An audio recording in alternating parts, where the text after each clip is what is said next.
নবীজি সাল্লাল্লাহু আলাইহি ওয়াসাল্লাম যেই গাধার পিঠে চড়তেন, নবী পাকের ইন্তেকালের পরে ওই গাধা নিজে নিজে কূপের মধ্যে পড়ে নিজের জীবন দিয়ে দিয়েছে।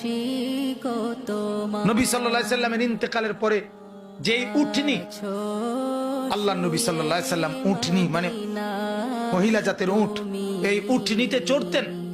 সেই উটনি জান্নাতুল বাকি কবরস্থানের পাশে গিয়ে এমন ভাবে বসছে, এক টানা 2 সপ্তাহ কোনো খাদ্য খাবার না খেয়ে, এক ঢোক পানিও না খেয়ে নিজের জীবন নিজে দিয়ে দিছে, মরে গেছে রাসূলের বিরহে। হযরতে আব্দুল্লাহ ইবনে যায়েদ ইবনে আব্দে রাব্বিহি নবীজির একজন সাহাবী। সর্বপ্রথম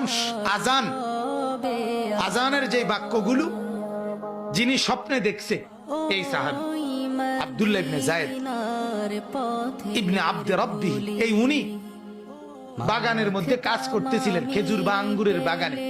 এই অবস্থায় ওনার কানে আওয়াজ পড়ছে সরদারি দো আলম নবীজি ইন্তেকাল করছে।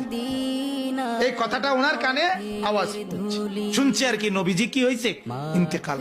সাথে সাথে কিতাবে আছে, উনি হাত তুলে আল্লাহকে বলছে, আল্লাহ এই চোখ দিয়ে যদি এরপরে আর নবীকেই না দেখি তো মাওলা তোমার কাছে ফরিয়াদ, এই চোখ দিয়ে যেন আর পৃথিবীর কিছুই না দেখি, এই কান দিয়ে যদি তোমার বন্ধুর কথা না শুনি, রব্বুল আলামিন যে চোখ আর নবী দেখবে না, এই চোখে আমি আর কিছু দেখতে চাই না।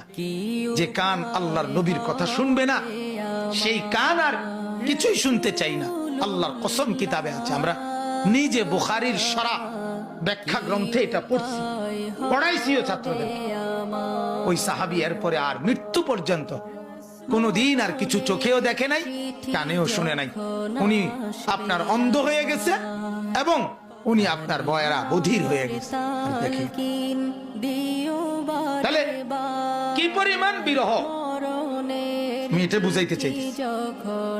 নবী পাক সাল্লাল্লাহু আলাইহি সাল্লাম সেই তাকেও কি যাইতে হইছে কবরে, হ্যাঁ কবরে যায়। আল্লাহর নবী সাল্লাল্লাহু আলাইহি সাল্লামের রওজা মুবারক কবরে দাফন করার পরে এক লোক বহু দূর থেকে এক ইমানদার আসছিল, এটাও কিতাবে আছে। আয়েশা আল্লাহর নবী সাল্লাল্লাহু আলাইহি সাল্লামকে আয়েশার পায় নাই, দেখে নাই, এই কবরের মাটির মধ্যে চিৎকার দিয়েই জীবন দিয়েছে। এটাও আমরা কিতাবে পড়ছি। জাযবুল কুলুব ইলা দিয়ারিল মাহবুব, এটা আরবি কিতাবের নাম।